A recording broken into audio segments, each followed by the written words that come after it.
En medio de la noche helada, mientras el viento cortante silbaba entre los pinos cubiertos de escarcha, una frase resonó como una frase en la mente de una mujer indefensa: «Tú firmaste la donación, querida. Este apartamento ahora es nuestro». Las palabras arrastradas de un hijo borracho cuya madre, una maestra acogida por lástima después de haber sido abandonada por su familia, ni siquiera sospechaba del monstruo que había creado, fueron la gota que colmó el vaso. Sin alternativa, huyó a un pueblo perdido en el mapa, donde, durante una incesante tormenta de nieve, encontró a un hombre al borde de la muerte, un ermitaño con el rostro desfigurado por profundas cicatrices, cuyos ojos aún conservaban un brillo de resistencia bajo la máscara de hielo que cubría su barba y sus cejas. Pero antes de sumergirnos en esta historia de supervivencia y secretos enterrados, permítase una pausa. ¿Desde qué rincón del mundo nos observas mientras estas palabras cobran vida? Sigue ahora el relato de un febrero cruel en la taiga de Vologda, donde el invierno no es solo una estación, sino una prueba de resistencia contra la naturaleza. El aire se congela formando cristales tan finos que parecen romperse como vidrio al menor movimiento. Los árboles, atrapados en gruesas capas de hielo, permanecen inmóviles como centinelas petrificados. El silencio es casi absoluto, roto solo por el crujir de la nieve bajo las pesadas botas y la respiración entrecortada de un hombre que avanza, obstinado, a través de la blancura infinita. Ese hombre es Makar Radionovich Zbruyev. Con cada paso, se hunde en montones de nieve hasta la cintura y luego sale arrastrándose con un esfuerzo sobrehumano. Su única protección contra el frío cortante es un abrigo de piel de oveja, empapado y pesado por el hielo que se forma en sus bordes. El gorro de punto, ahora una costra congelada, ya no se calienta. La barba y las cejas se convirtieron en estalactitas blancas, dándole la apariencia de un antiguo espíritu del bosque. Él escucha. La engañosa calma esconde una amenaza. Detrás de él, avanzan con paso firme los hombres, para quienes su existencia es solo un obstáculo a superar. Hombres cuyas manos aún conservan el calor de la sangre ajena.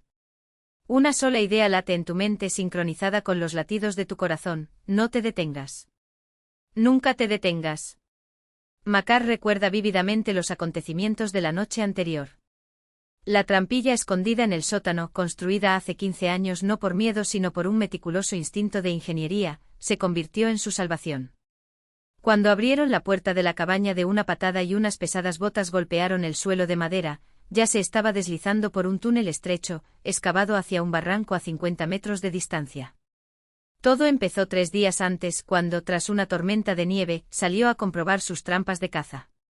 Debajo de la raíz nudosa de un cedro centenario, derribado por vientos furiosos, algo llamó su atención: un brillo metálico. Cuando quitó la nieve, descubrió un paquete grasiento que contenía un fajo de billetes y una memoria USB envuelta en plástico. Lo que no es tuyo, no lo toques, le enseñó su padre. Pero la curiosidad fue más fuerte. De regreso a la cabaña, conectó el dispositivo a una vieja computadora portátil, alimentada por paneles solares.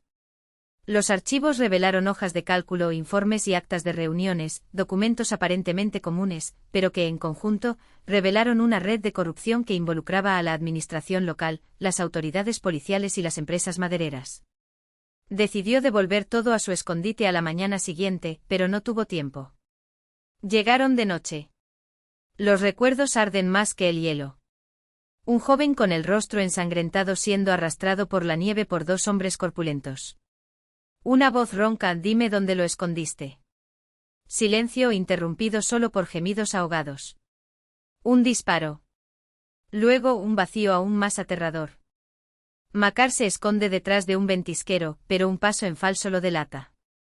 En unos instantes está atado a una silla dentro de su propia cabaña, frente a un hombre de rostro bien cuidado y vestido con un abrigo caro, un contraste grotesco en ese ambiente rústico. ¿Dónde están los documentos, ermitaño?, pregunta el extraño con un tono que no admite negociación. ¿Qué documentos? Makar responde con voz áspera. Un puñetazo en el estómago te deja sin aliento. No finjas.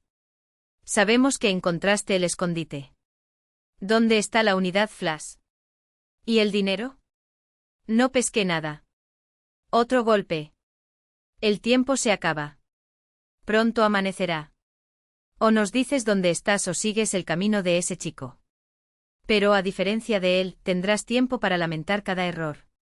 Lo dejan encerrado en el frío mientras discuten afuera, celebrando cuando encuentran sus reservas de brandy casero. En la oscuridad, Makar se retuerce como un gusano hasta que llega a una trampilla oculta en el suelo. Años de soledad le han hecho ágil a pesar de su edad. Sus músculos, aunque cubiertos de piel arrugada, son tan duros como cables de acero. El viejo candado cede y él se sumerge en el túnel subterráneo.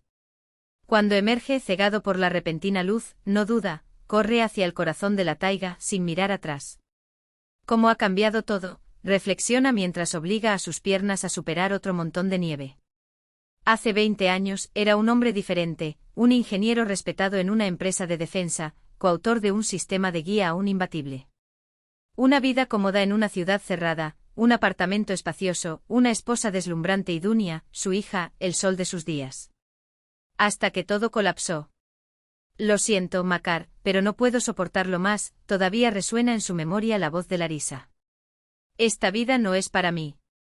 Una ciudad cerrada, sus secretos eternos. Me estoy asfixiando. Intentó argumentar desesperadamente. Podemos encontrar una salida. ¿Qué tal unas vacaciones? ¿Un cambio de aire? Pero ella no lo miraría a los ojos. Conocí a alguien. Alguien que puede darme una vida diferente. ¿Y Dunia? Ella vendrá conmigo. Un niño necesita a su madre. Ese día bebió hasta perder el conocimiento. Una semana después dimitió. Antes acudió a su jefe y le confesó, ya no puedo más. Tengo miedo de equivocarme. Y aquí hay un error. El superior entendió. Incluso ayudó a conseguir una pensión de antigüedad. Makar había dedicado 25 años a esa vida. Pasó casi un año buscándolos.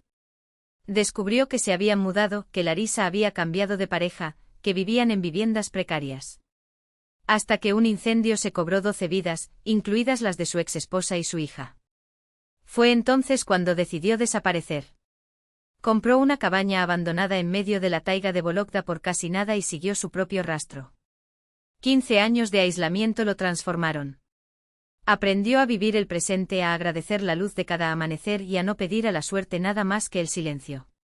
Sus manos, antes acostumbradas a deslizarse sobre papel cuadriculado y reglas de cálculo, ahora sabían partir leña, desollar presas y tejer cestas de mimbre, que esporádicamente cambiaba en el pueblo más cercano por sal, cerillas y otros suministros básicos. Pero su mayor lección fue escuchar al bosque. En primavera identifiqué el día exacto del deshielo por el característico crujido del hielo en el río. En verano predijo el tiempo basándose en la trayectoria de los vencejos. En otoño vi setas incluso antes de que brotaran y observé cambios sutiles en el color de las hojas. En invierno distinguió decenas de tonalidades de blanco y descifró el lenguaje de la nieve. Los animales, linces, osos, zorros, conejos, lobos y alces, lo aceptaron no como una amenaza, sino como un vecino con el que podían vivir. Solo de los humanos huyó como de la peste. Las piernas ya no responden. Makar cae de rodillas, pero se obliga a levantarse. Delante solo el vacío blanco e infinito. El sol poniente tiñó la nieve de un color rojo sangre, como un presagio. No voy a lograrlo, comprende, pero sigue avanzando, ahora por instinto, solo moviendo los pies. De repente tus fosas nasales perciben un olor. Débil, casi imperceptible, humo. Levanta la cabeza y olfatea el aire como un animal perseguido. Un animal. No, no hay ningún error. Vivienda humana. Y no solo humo, mezclado con él estaba el suave aroma del pan recién horneado. El agudo sentido del olfato, agudizado por años de supervivencia en la taiga, indica la dirección. Makar gira a la izquierda y, reuniendo las últimas fuerzas, acelera el paso. La naturaleza, como si quisiera ponerlo a prueba hasta el límite, lanza una tormenta de nieve. Aún es ligero, pero lo suficiente como para escupir cristales de nieve en la cara, borrar huellas y confundir la orientación. Miente, no me llevarás, murmura con los labios secos, recordando el dicho favorito de su padre. Los crepúsculos densos envuelven el bosque, pero entre los troncos brilla una luz parpadeante. No es un espejismo ni una ilusión, es una luz cálida y real que entra por la ventana de una casa de pueblo. Los últimos metros son los más difíciles. Prácticamente se arrastra hacia el claro y ve ante él una sólida casa de troncos con ventanas iluminadas. De la chimenea sale un humo sinuoso que deposita copos esponjosos sobre el tejado cubierto de nieve. Da unos pasos más y de repente se da cuenta de que ya no puede moverse. Le fallan las piernas y se desploma justo frente al balcón. Con un último esfuerzo, Makar se arrastra hasta la ventana y golpea el cristal con su mano congelada. Su visión está borrosa, pero aún puede distinguir una silueta femenina detrás de la cortina. El crujido de la puerta. Una voz de mujer, asustada. Dios mío, ¿qué te pasó? ¿Cómo llegaste hasta aquí? Unas manos delicadas pero sorprendentemente fuertes lo levantan. ¿De dónde saca tanta fuerza esta frágil figura? Y llévalo adentro. El bendito calor de la estufa rusa envuelve tu cuerpo helado. Huele a pan, hierbas y algo más indescriptible pero extrañamente familiar, como un pedazo de un hogar perdido hace mucho tiempo. Intenta concentrarse en el rostro de la mujer, pero sus ojos se niegan a obedecer. Lo único que siente son unas manos cálidas tocando su rostro helado y una voz preocupada. Agárrate fuerte, te calentaré. Todo irá bien. Y por primera vez en 15 años, cree Makar. La oscuridad que se acerca no es amenazante, es misericordiosa, envolvente y trae alivio. Entonces todo se apaga. Los pasillos del hospital regional exudaban un frescor estéril. El olor a cloro y medicamentos, que se volvió casi imperceptible luego de la primera semana de trabajo, se mezclaba con la peculiar acústica del lugar. Las voces de los médicos rebotaban en las paredes de azulejos y se convertían en un zumbido confuso, puntuado por el chirrido de las suelas de goma sobre el linóleo. Evdokia Makarovna Esbrueva caminaba por aquel pasillo con expresión concentrada, como si llevara en su mente no solo los historiales médicos, sino también las historias de vida de cada paciente a su cargo. En sus manos, un recipiente con tartas caseras que desprenden aroma a manzana asada y canela. ¿Volver a alimentar a tus viejos, Duna? La llamó Marina, la enfermera de cirugía, con una sonrisa pícara. Al menos déjenos un pedazo, pobres compañeros. Tómalo, respondió Evdokia, tendiéndole el recipiente. Es suficiente para todos. Es broma, Marina hizo un gesto con la mano. Lo llevaré a mi puesto. Vera se está quedando dormida después de su turno de noche y todavía le quedan 2 horas de turno. Evdokia asintió y continuó. En 6 años en el sector de la rehabilitación, había memorizado no solo los diagnósticos de sus pacientes, sino también sus vidas, sus miedos, sus obsesiones, sus ausencias. Entre ellos ocupaba un lugar especial en su corazón el octogenario Iván Semyonovich Krutiko, ex petrolero. Nadie lo visitó, ni sus hijos ni sus nietos. Todos se habían extendido a ciudades lejanas, enviando, como mucho, tarjetas formales en fechas conmemorativas. Iván Semyonovich, tienes visita, anunció Evdokia en voz baja, entrando en la habitación. El anciano, delgado pero todavía ancho de hombros, con una mata de pelo blanco erizado como un erizo, estaba sentado junto a la ventana, mirando hacia el patio del hospital. Ha llegado Dunia, sonrió, y las arrugas de su rostro se concentraron en las comisuras de sus ojos, dándoles un brillo casi juvenil. ¿Qué bien trajiste hoy? Tartas de manzana, colocó el recipiente en la mesa al lado de la cama. Y aquí unas infusiones para la tensión arterial. Prepárese como le enseñé, 5 minutos, ni un segundo más. De esta forma mantiene todo el aroma. El anciano entrecerró los ojos con astucia. ¿Tratas así a todos los pacientes o soy especial? Todos somos especiales, se sentó en el borde de la cama. Pero usted, Iván Semyonovich, es especialmente especial. Mi abuelo también era petrolero, como tú. Pero él no regresó. Estuvieron casi 1 hora hablando. Evdokia escuchó los recuerdos del anciano sobre la guerra, la vida posconflicto, la casa que había construido con sus propias manos, la esposa a la que había amado incondicionalmente durante 52 años, hasta su muerte. Mientras hablaban, ella lo ayudó con sus ejercicios diarios de rehabilitación después del derrame cerebral, cambió las sábanas de su cama y escuchó sus quejas sobre la joven doctora que hace todo según las reglas, pero no se mete en el alma. Al despedirse, Iván Semyonovich murmuró. Tú, Dunia, eres diferente. Es como un rayo de sol en estos fríos muros gubernamentales. Pocos así hoy en día. Ella simplemente sonrió en respuesta y cerró la puerta suavemente. Evdokia Makarovna, teléfono. Llamó la jefa de enfermería. El director quiere verte urgentemente. El andén de la estación estaba casi desierto. Solo unas pocas personas bajaron del carruaje. Dos hombres de aspecto sospechoso se dirigieron al único taxi que esperaba junto al edificio. Evdokia dejó escapar un suspiro que ni siquiera se había dado cuenta que estaba conteniendo, pero aún así decidió esperar hasta que se fueran. Se escondió detrás de un kiosco con las puertas cerradas y sacó el teléfono del bolsillo para tranquilizar a Galina Pavlovna. Solo cuando el taxi desapareció en la curva de la carretera se aventuró finalmente en el camino cubierto de nieve que conducía al pueblo. El silencio era tan profundo que se podía oír el crujir de la nieve bajo tus pasos. Las estrellas, grandes y brillantes, parecían colgar tan bajas que parecía como si pudieras extender el brazo para tocarlas. Qué extraño recuerdo, pensó Evdokia, avanzando por el camino nevado. Años enteros de su vida habían sido borrados como si nunca hubieran existido, pero ciertos momentos permanecían grabados con dolorosa claridad. Recordaba vívidamente aquel día en que cumplió 10 años. Su padre, Makar Radionovich, había prometido regresar de un viaje de trabajo a tiempo para su cumpleaños. Lo había estado esperando todo el día, con la nariz pegada al frío cristal de la ventana, hasta que cayó la noche. La madre, nerviosa, miraba el reloj a cada instante hasta que, de repente, ordenó a la niña que se fuera a dormir. Prometió traerme un osito de peluche, susurró la pequeña Dunia. El más grande que he visto en mi vida. Pero su padre no apareció esa noche. 3 días después, la madre anunció que se irían para siempre con otro hombre, guapo, hablador y que olía a colonia cara. ¿Pero qué pasa con papá? Dunia empezó a protestar. Ahora tu padre no tiene tiempo para ti, dijo la madre. Él siempre eligió el trabajo antes que la familia. Que viva con sus proyectos. Para la niña de 10 años, el mundo se derrumbó. Sus cosas fueron empacadas apresuradamente, los juguetes arrojados en cajas, mientras ella se sentaba en la cama, apretando contra su pecho un gastado conejo de peluche, el único que no le habían quitado. Deja esa basura atrás, dijo la madre al ver al conejo. Tu nuevo padre te dará juguetes mucho mejores.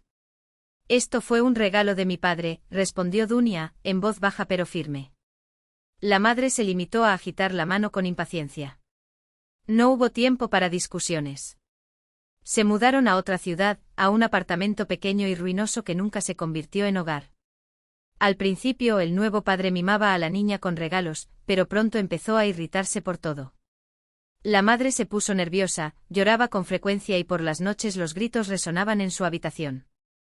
Una vez Dunia escuchó a su madre hablar con una amiga, prometió montañas de oro, Larisa, pero al final solo nos dejó esta pocilga y las deudas. Y cada vez bebe más. ¿Y Makar? ¿No intentó encontrarlos?, preguntó el amigo. No lo sé. Quizás al principio. Luego descubrí que había dejado su trabajo y se había ido a algún lugar remoto. Parece que su precioso trabajo no era tan importante después de todo. Dunia lloró esa noche con el rostro enterrado en la gastada felpa del conejo. Luego todo empeoró aún más rápido. El nuevo padre los abandonó, dejándolos solo con deudas. Su madre enfermó, algo en sus pulmones que Dunia no entendía del todo. Empezaron a trasladarse de un rincón alquilado a otro, cada vez más barato y sucio. Hasta que se produjo el incendio en el antiguo alojamiento donde vivían en una minúscula habitación. Dunia sobrevivió de milagro. Esa noche no durmió, sentada junto a la ventana, mirando el cielo estrellado y pensando en su padre. Cuando olió el humo, ya era demasiado tarde para correr por el pasillo. Escapó por el parapeto y bajó por la alcantarilla. La madre no tuvo tanta suerte. Después del hospital vino el refugio estatal para huérfanos. Paredes frías, frases protocolarias, cuidados que eran pura formalidad. Los trabajadores sociales intentaron localizar a su padre, sin éxito.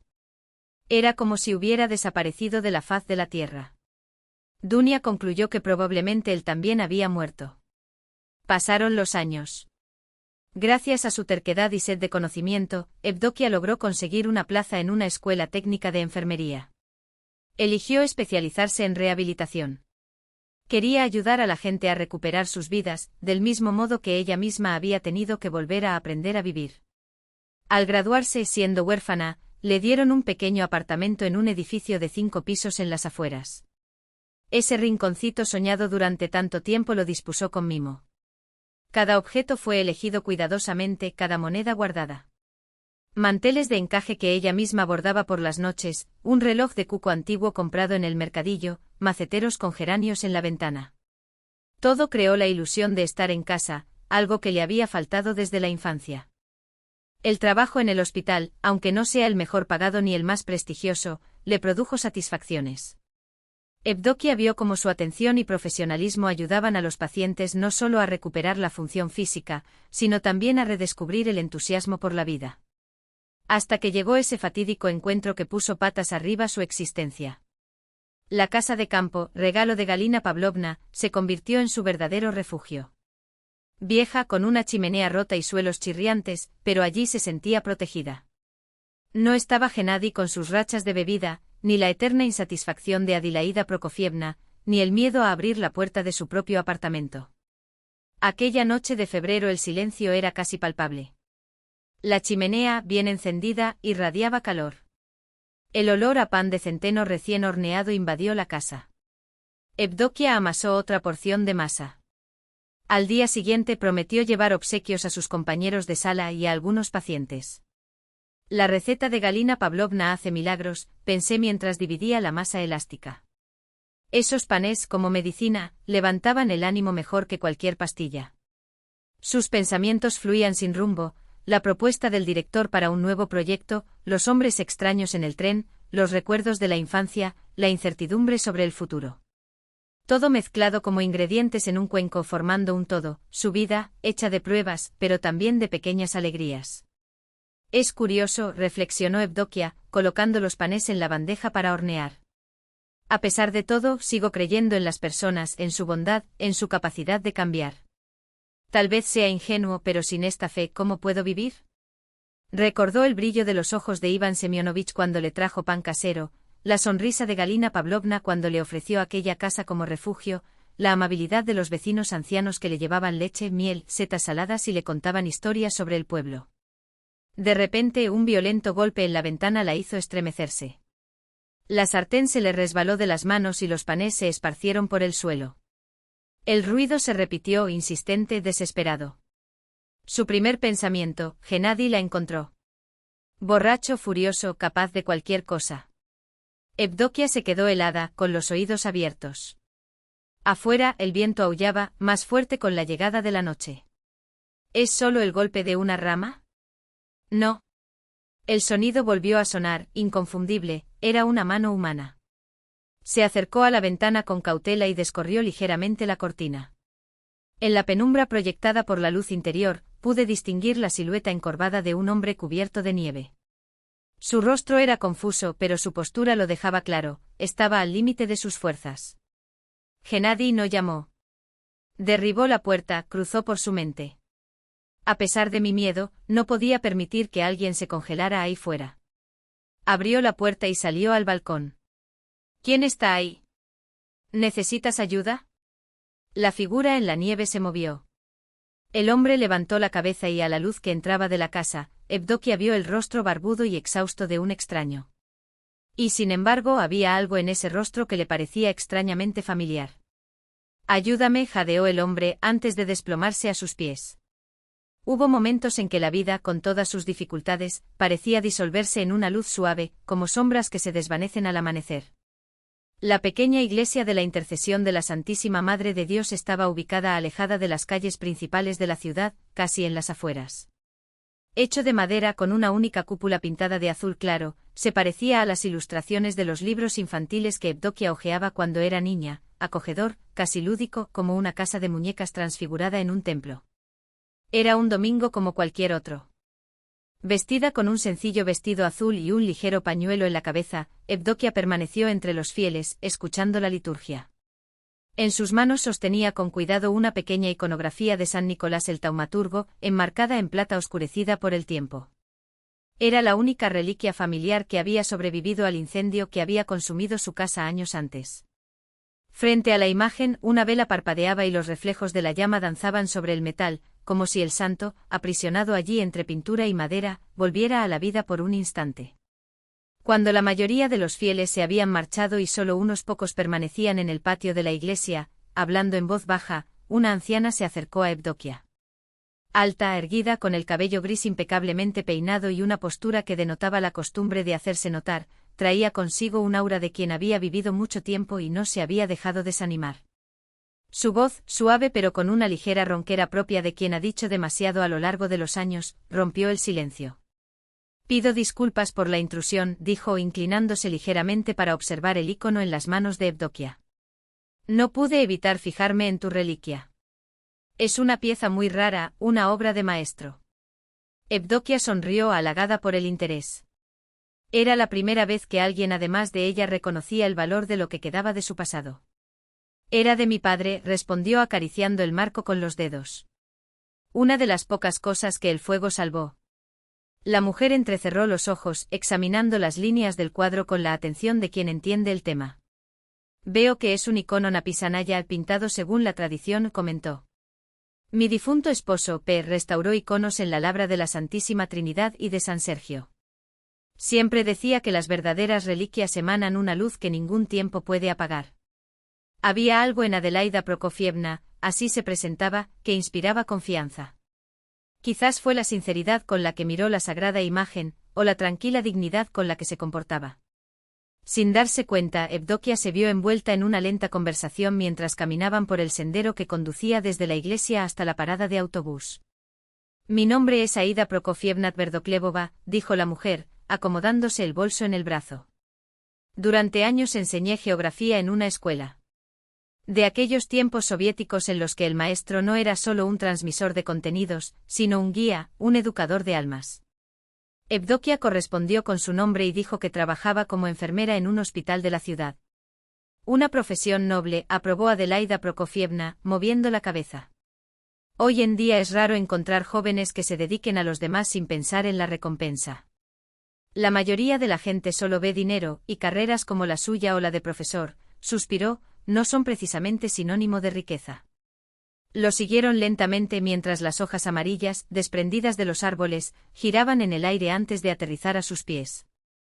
El otoño de aquel año nos había sorprendido con un domingo inesperadamente templado. «Recuerdo los tiempos en que mi marido y yo trabajábamos en una escuela rural», continuó Adelaida Prokofievna, con los ojos perdidos en los recuerdos.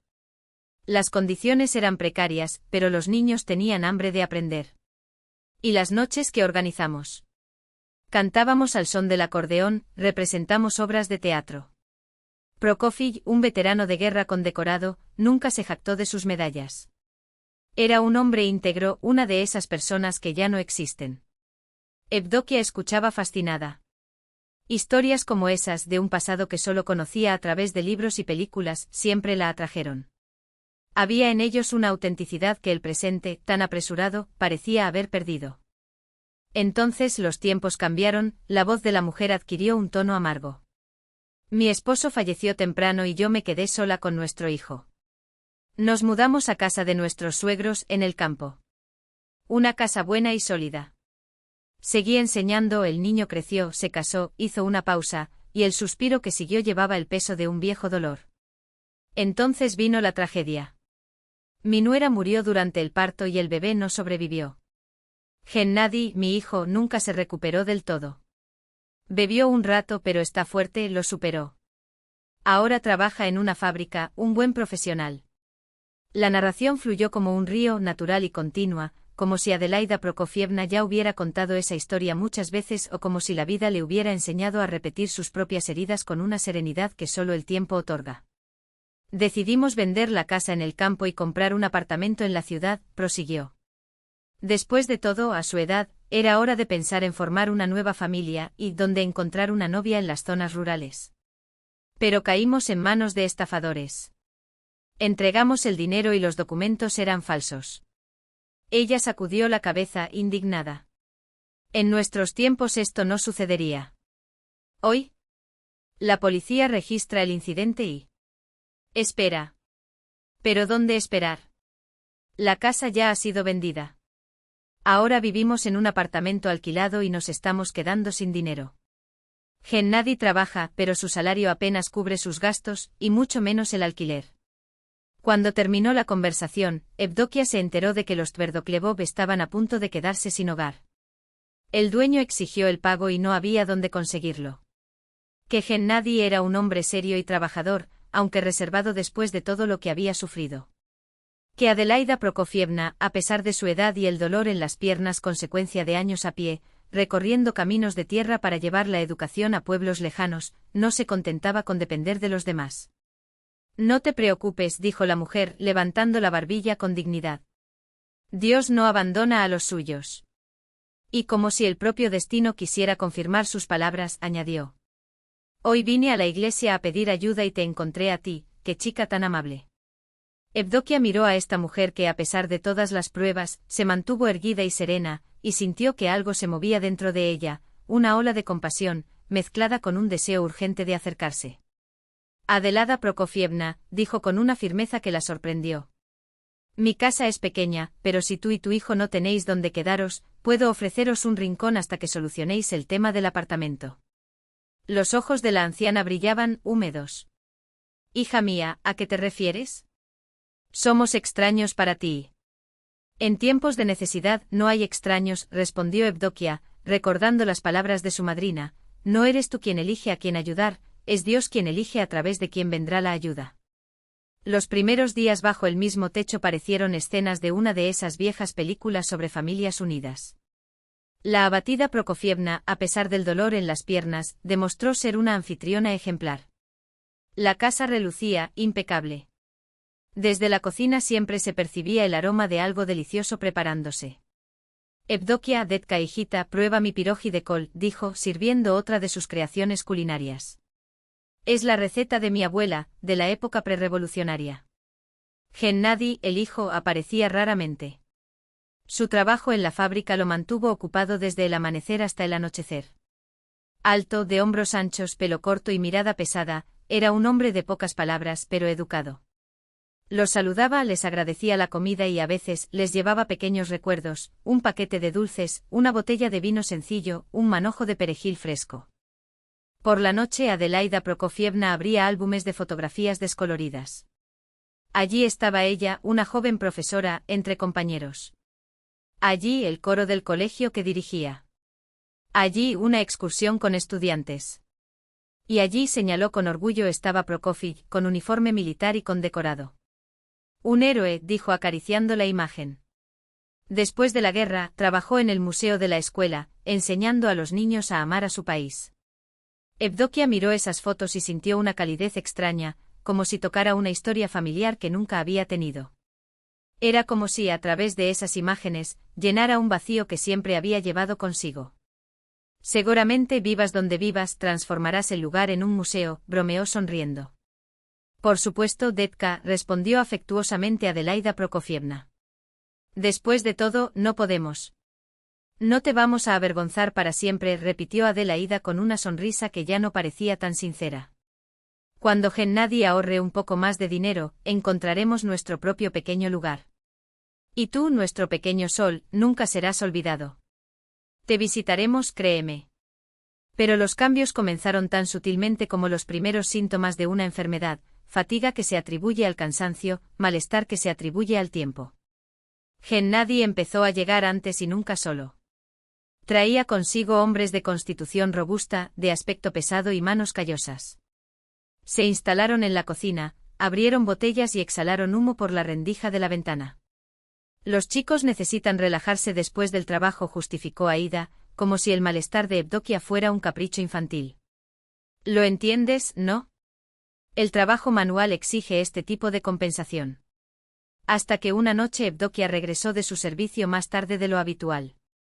El aire de la habitación estaba denso por el humo y la música a todo volumen resonaba en la cocina. Gennady y dos de sus amigos ocupaban la mesa, rodeados de botellas vacías y platos con restos de comida. «He aquí que llega la señora de la casa», anunció Gennady, y fue en su voz que Evdokia escuchó por primera vez algo que nunca antes había notado, un tono de posesión, una ironía que sonaba a desafío. «Únete a nosotros, linda». Intentó negarse cortésmente alegando cansancio, pero Gennady la agarró de la muñeca con una fuerza inesperada y la acercó a la mesa. «Basta ya de frescura. Estamos aquí, de hecho, brindando por vuestra salud». El olor a vodka mezclado con algo ácido y desagradable invadió sus fosas nasales. Sus ojos brillaban con un brillo febril, casi enfermizo. Déjame ir, por favor, dijo Evdokia, arrancando con firmeza su brazo. Estoy muy cansado y quiero descansar. Deja en paz a la niña, Gena, dijo uno de los amigos, observando la escena con una mezcla de aburrimiento e incomodidad. A ver si no te apetece. Ah, basta, se rió Gennady con una risa que no tenía nada de alegre. Aquí no somos extraños, ¿verdad, mamá? Esta vez la agarró por el hombro, acercándola a él mientras su mano se deslizaba por la espalda de Evdokia, más abajo. Nos recibiste como a una familia. Ahora sea hospitalario. Quita tus manos de mí, ordenó Evdokia, empujándolo con una fuerza que la sorprendió. Inmediatamente. El silencio que cayó fue penetrante. Gennady se levantó lentamente, flotando sobre ella como una sombra amenazadora. En sus ojos algo oscuro y peligroso brilló, algo que hizo que el estómago de Evdokia se contrajera de miedo. Duro, siseó con una calma que era peor que un grito. Está bien. Rompemos. Fue entonces cuando Adelaida entró en la cocina, como si saliera de un escenario preparado para la escena. ¿Qué es ese ruido, hijos míos? Preguntó alternando la mirada entre su hijo y Evdokia. Nada, madre, respondió Gennady, torciendo la boca en una sonrisa falsa. Solo nuestra anfitriona de mal humor. No quiero sentarme con invitados. Evdochka está cansada, hijo, dijo Adelaida en voz baja, como si calmara a un animal salvaje. Su trabajo es pesado, estresante. Déjala descansar. Luego, volviéndose hacia los amigos de su hijo, ¿y ustedes, muchachos? Ya es tarde. Mañana tienen que trabajar. Gennady refunfuñó, pero no discutió. Sus amigos se levantaron apresuradamente y se despidieron entre murmullos. Él mismo se arrojó en el sofá del salón y se quedó dormido casi al instante, roncando ruidosamente. Perdónalo, querida, susurró Aída, ayudando a Evdokia a recoger los vasos y platos sucios. No siempre es así. Estos son los problemas recientes. A veces nos perdemos. Ella sacudió la cabeza, como si lamentara la fragilidad humana. En el fondo es bueno. Simplemente no sabe cómo demostrarlo. Evdokia no respondió. Algo dentro de ella se había roto esa noche. La sensación de seguridad que alguna vez sintió en su propia casa se había evaporado como humo. Más tarde, mientras estaba acostada, la despertó el chirrido del pomo de la puerta. En la oscuridad de la habitación, una silueta alta y ancha se acercó a la cama. ¿Quién está ahí?, gritó sentándose de repente. Cállate, susurró Gennady, oliendo a alcohol rancio. Ve a despertar a mi madre. Vete ahora mismo, ordenó Evdokia, tanteando la mesita de noche en busca de su teléfono. O llamaré a la policía. Oh, basta, se sentó en el borde de la cama, con un tono entre impaciente y provocativo. ¿Por qué tanto drama? Veo cómo me miras. Todos ustedes, solos así, se hacen los difíciles, pero en el fondo lo único que quieren es que alguien tome la iniciativa. Su mano cayó sobre la manta y Evdokia retrocedió hasta apoyarse contra la pared, con el corazón latiéndole tan fuerte que le dolía. Voy a contar hasta 3, dijo con voz temblorosa pero firme. Después de eso, marca el 112. Estúpido, escupió Gennady, levantándose de repente. ¿Crees que eres inteligente? No hay ningún lugar a donde correr. Esta casa pronto será nuestra. Y ustedes juntos. Se fue cerrando la puerta con violencia. Evdokia pasó el resto de la noche despierta, sentada en la cama, escuchando cada sonido sospechoso procedente de las habitaciones vecinas. Por la mañana Adelaida actuó como si nada hubiera pasado. Preparó café, habló del tiempo, se quejó del dolor en las articulaciones. Gennady se había marchado temprano, sin despedirse. Aída Prokofievna, empezó a decir cautelosamente Evdokia, cuando finalmente se atrevió a sacar el tema. Anoche tu hijo entró en mi habitación. La mujer se quedó helada, todavía sosteniendo la cacerola con los huevos. ¡Qué imaginación, hija mía!, dijo con una sorpresa que sonó ensayada. Gena bebió demasiado ayer, sí. Pero durmió como un tronco toda la noche. Lo comprobé yo mismo. Sé lo que pasó, insistió Evdokia. Evdochka, querida, interrumpió Adelaida, con un suspiro de falsa preocupación. Estás estresado, agotado. Quizás fue una pesadilla. Ya conoces a mi hijo, es directo, a veces grosero, pero no es un monstruo. Yo no haría algo así. Por mucho que Evdokia intentara explicarle, Adelaida se limitaba a negar con la cabeza, atribuyendo todo al cansancio, la soledad y la cabeza caliente de la joven. Los días se convirtieron en semanas y las semanas en meses. Poco a poco el apartamento de Evdokia se convirtió en territorio hostil. Gennady ya no pidió permiso para traer amigos. La cocina siempre estaba ocupada por hombres que fumaban, bebían y hablaban en voz alta. Los objetos comenzaron a desaparecer o a aparecer rotos. Alguien estaba revisando sus cajones cuando estaba en el trabajo. Hasta que finalmente Evdokia se armó de valor para entablar una conversación seria. Entiendo que estés pasando por dificultades, pero esto ya no es posible, dijo, sentándose a la mesa de la cocina, mientras Adelaida servía té como si nada pasara. Creo que es hora de buscar otro lugar donde vivir. ¿Otro lugar? La mujer alzó las cejas como si la idea fuera absurda. Pero apenas hemos empezado a acostumbrarnos. Y además acordamos que sería temporal, hasta que pusiéramos en orden nuestro propio lugar. Estamos buscando, pero ya sabes cómo son los precios. Han pasado 4 meses, dijo firmemente Evdokia. Y la situación es insostenible. Tu hijo se permite actitudes que yo no tolero. ¿Qué actitudes? La voz de Aida adquirió un tono metálico y cortante. Puede que no sea perfecto, pero es mi hijo. Y no te corresponde a ti juzgarlo, después de todo lo que hemos hecho por ti. ¿Qué hiciste por mí? Evdokia se sintió perdida. Yo fui quien les dio la bienvenida y no al revés. ¿Oh sí? Adelida se enderezó de repente y Evdokia observó con sorpresa que la postura encorvada por los dolores había desaparecido. ¿Y quién arregló esta casa? ¿Quién cocina, lava, plancha, limpia? ¿Quién te da comida de verdad, en lugar de esos venenos que solías comprar? ¿Quién te dio una muestra de familia que nunca tuviste? Antes que ella, la mujer que había conocido en la iglesia, dulce, frágil, de dulces palabras, se había transformado en alguien irreconocible. Evdokia intentó mantener la calma. Agradezco la ayuda doméstica, pero eso no justifica el comportamiento de su hijo. Si las cosas no cambian, tendré que pedirles que se vayan. El discurso de Adelaida fue seco, casi un gruñido. ¿Preguntar? Se inclinó hacia adelante con los ojos brillantes. ¿Vas a preguntar? La voz bajó, llena de amenaza. Mantén esto cerca, niña, tú eres la que va a salir de aquí. Y tendrás suerte si logras salir. Te llevarán de los pies si es necesario. Fue entonces cuando la puerta principal se abrió con estrépito. Gennady apareció en la cocina, mirándolos a los dos con una sonrisa que no llegaba a sus ojos. ¿De qué están hablando, señoras? Preguntó cruzándose de brazos. Parece que nuestra anfitriona cree que deberíamos irnos.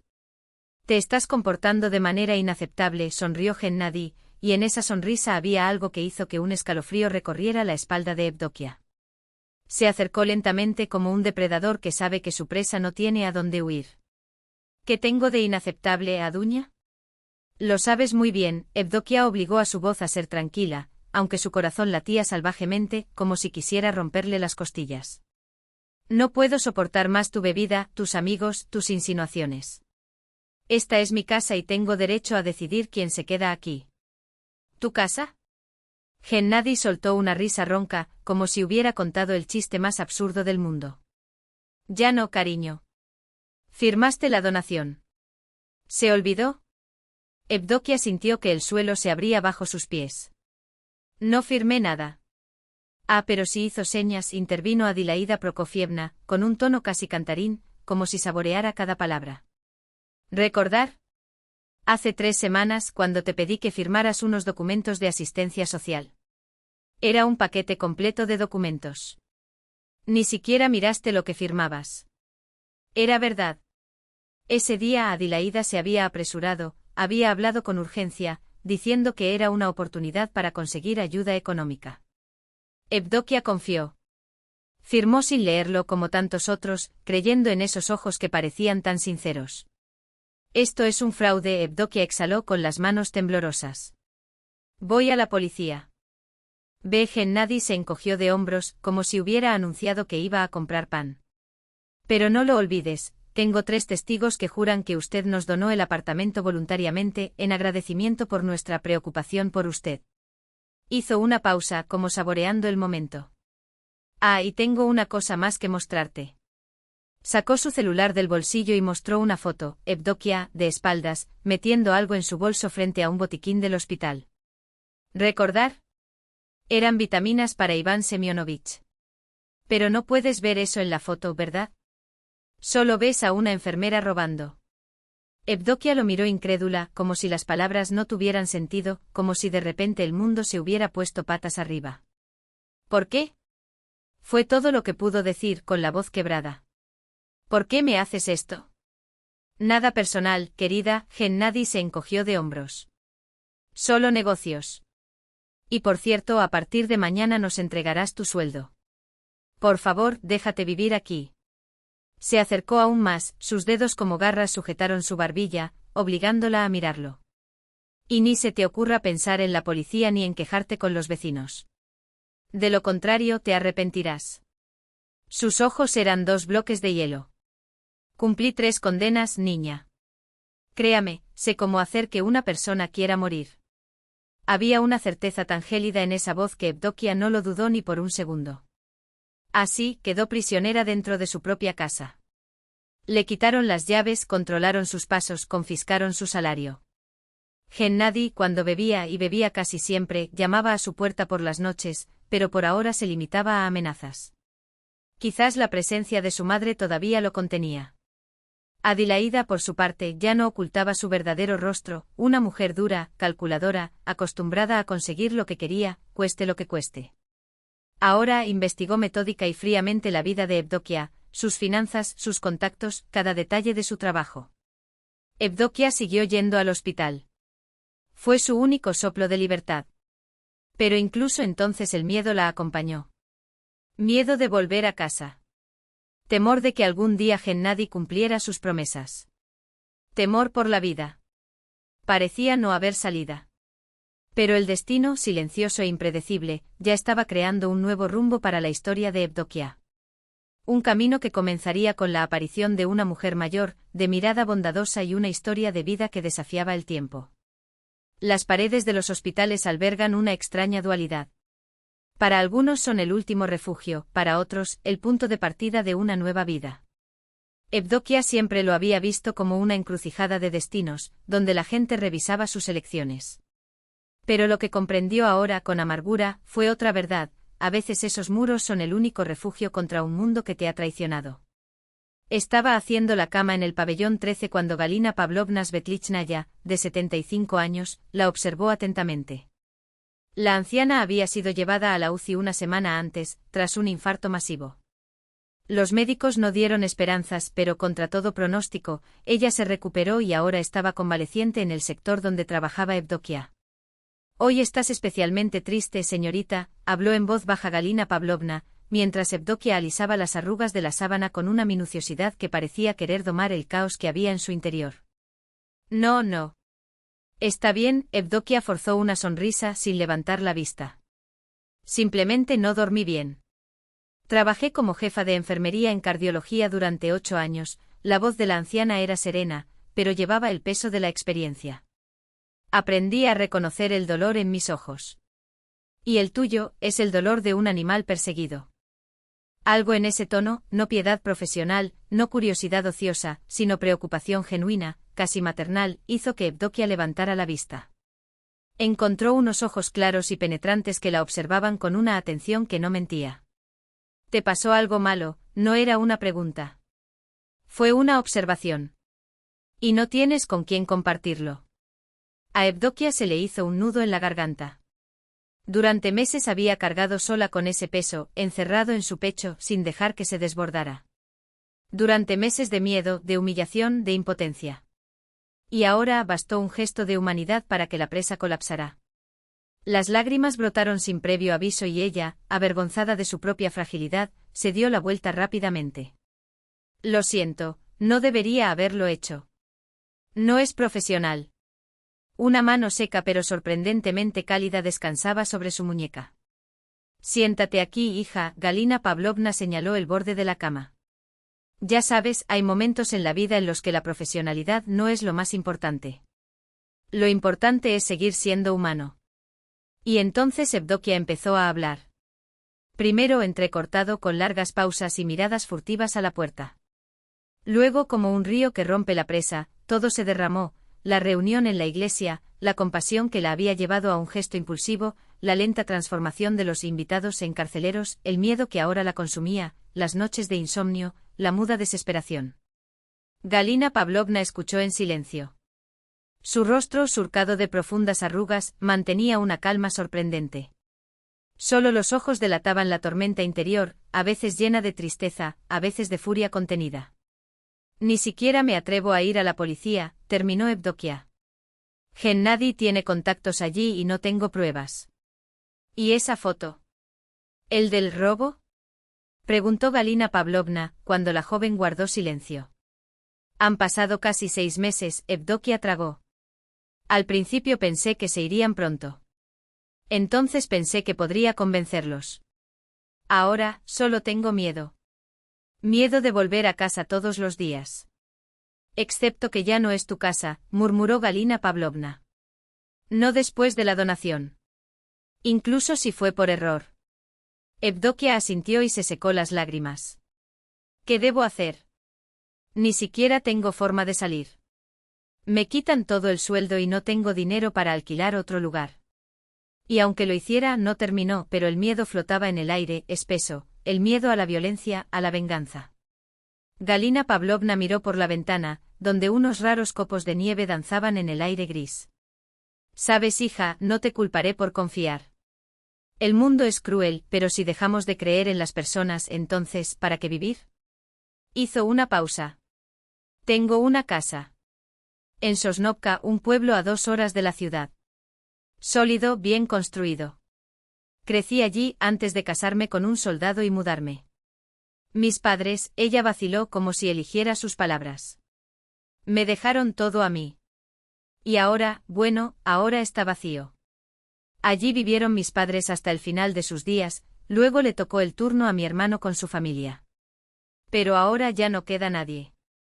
Mi hermano y su esposa se mudaron a Alemania, más cerca de sus hijos. La casa está vacía. Una vez al año voy allí, enciendo la estufa, le limpio el polvo y veo cómo van las cosas. Sería una pena dejar que se pierda. 4 generaciones de nuestra familia crecieron entre esos muros. Evdokia no se atrevió a decir en voz alta lo que parecía imposible. ¿Estás ofreciéndome esto? Piénselo, respondió Galina Pavlovna con una sonrisa tranquila. Quédate todo el tiempo que necesites. Es cierto que el pueblo está casi desierto. Quedan algunas personas mayores, pero el tren circula 4 veces al día. Puedes ir a trabajar. Hay una tienda que abre una vez por semana, electricidad, un pozo en el patio trasero. Pero es tu casa, Evdokia vaciló como si la generosidad de aquella mujer fuera un peso que no pudiera soportar. No lo consideres mi hogar, Galina Pavlovna le tocó suavemente el brazo. Piensa en esto como tu oportunidad. A veces necesitamos perder algo pequeño para no perderlo todo.